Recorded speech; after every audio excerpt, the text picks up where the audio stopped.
A brigade of shabashnikov arrived in the village in early spring to build a new farm for the collective farm by agreement with the chairman. The dog Zhora and his master Ruslan came with them. Ruslan was a good bricklayer, although young, but a hard-working, non-drinking hard worker, whom you can always rely on.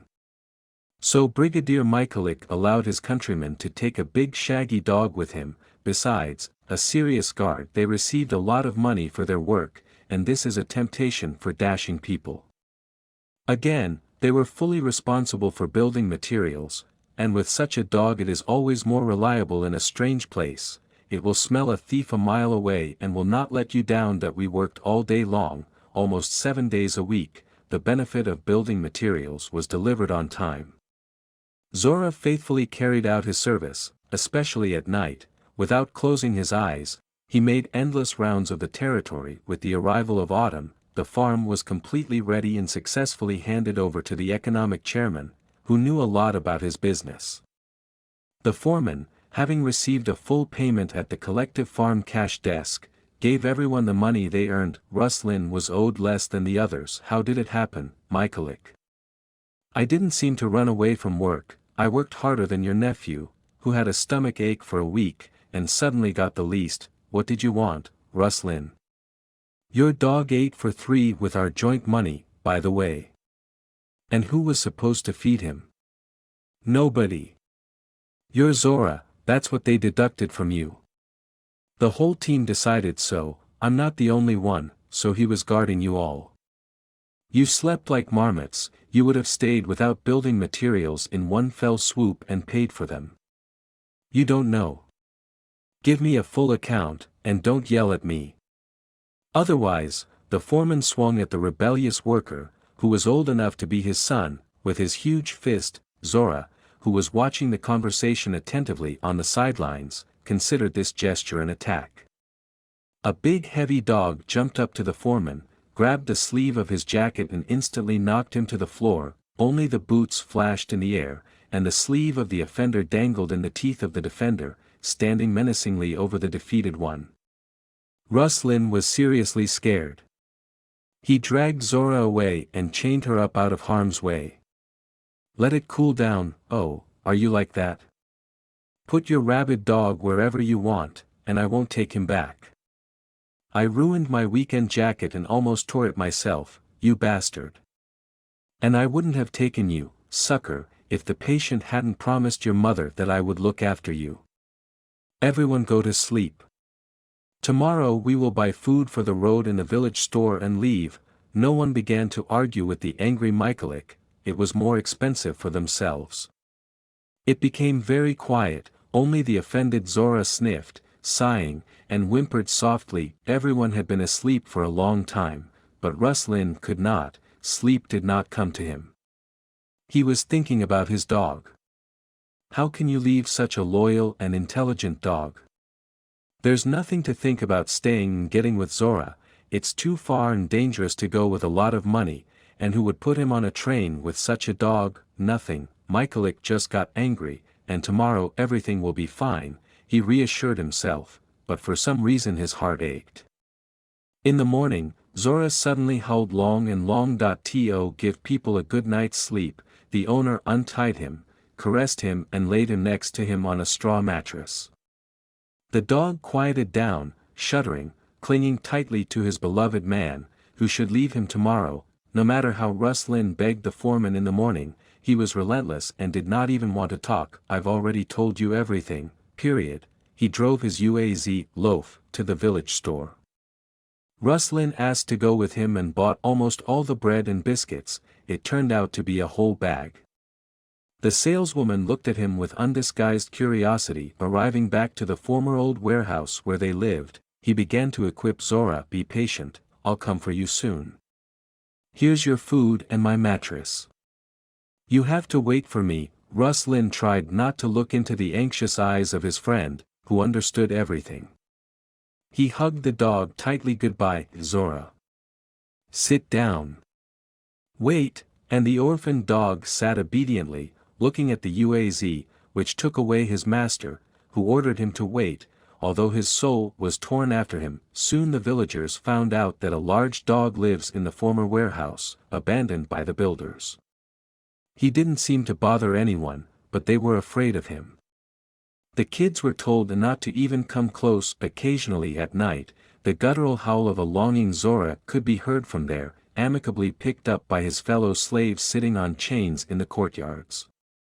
So time slowly dragged on, until one scandalous loud-mouthed villager with the same quarrelsome wife lost a sheep in the pasture. Not finding their freedom-loving animal anywhere, they still found the culprit. Well, that beast definitely ate her. The Covenanters left, but he needs something to eat. He's like a hefty heifer. Oh, people, what is it that's being done? Soon all the cattle will be slaughtered more cleanly than a wolf.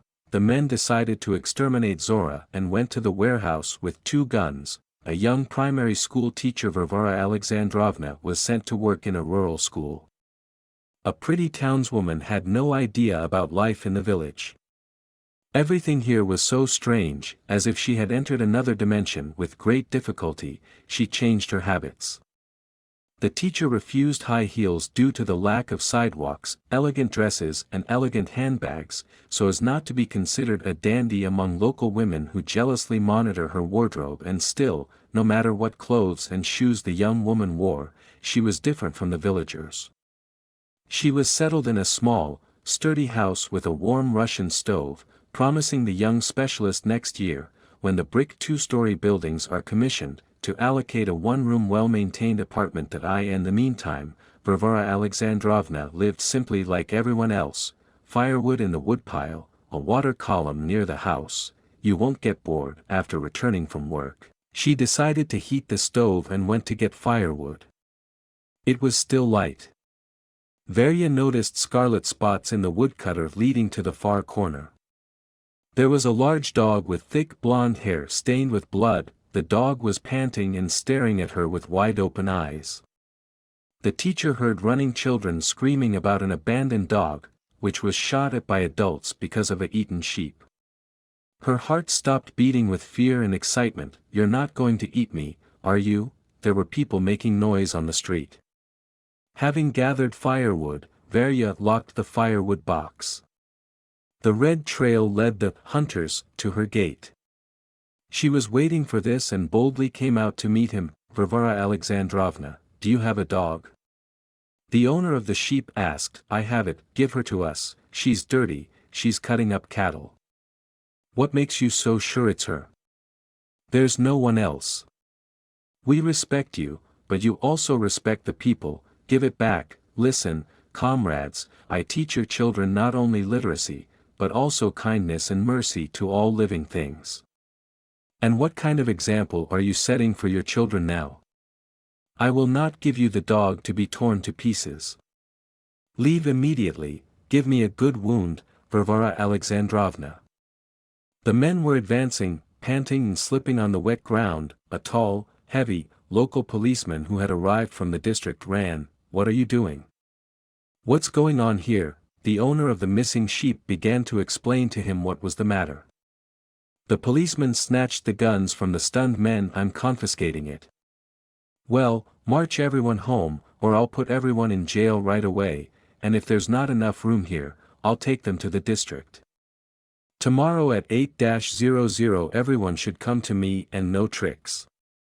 You know me, and you will mess with your quarrelsome people, and not keep a better eye on your cattle. I will put both of them where Makar did not drive calves for moonshine. It was a fact. I have everything recorded and there are witnesses. My last warning to you. Is that clear? He turned menacingly to the owner of the sheep. Okay, I got it. The ringleader mumbled. Don't worry, Varvara Alexandrovna, they won't come near you now. Here they are. The precinct officer showed his tightly clenched heroic fist at home. The girl lit the stove, and when it got dark she went after the dog.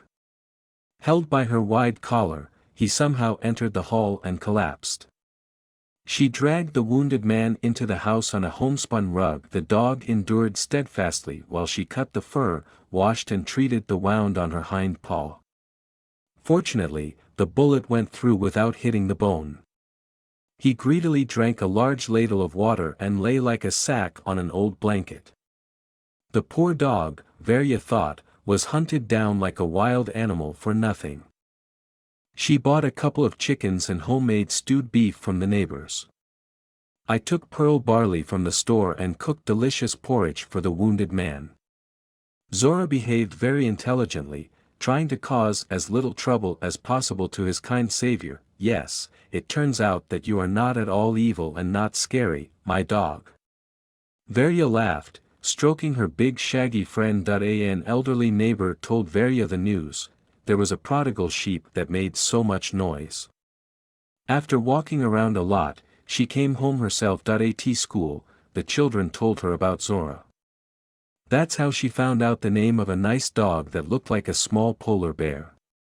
It was clear that the dog had been abandoned and had become a homeless vagrant. Let him live with me, otherwise he will disappear, the teacher decided. 2 weeks passed, then another week. The wound on the paw is almost healed.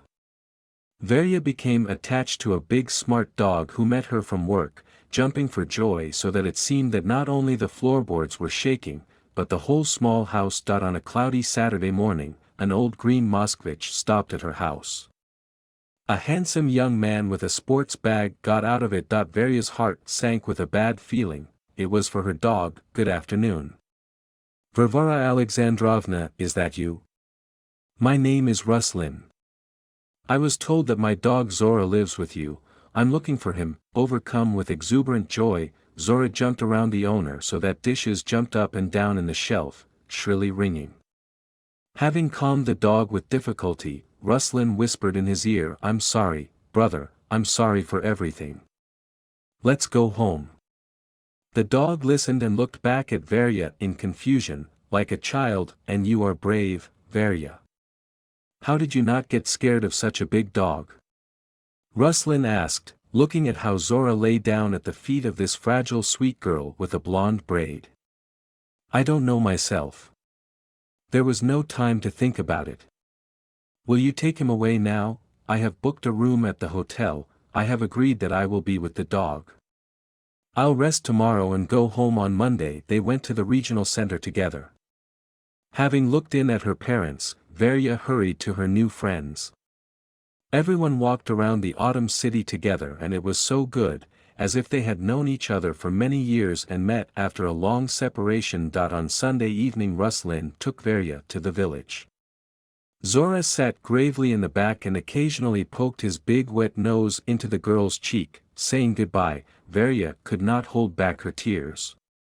And then kind, warm letters flew from the far southern region, returning with quick replies from people who miss each other. When the warm sun began to warm and the first streams began to flow, Ruslan arrived, as agreed, with his younger brother, a high school student Sasha, and the main culprit of their acquaintance, which grew into deep feelings, Zhora. This was, perhaps, the only thing in the life of the good giant that he was guilty of.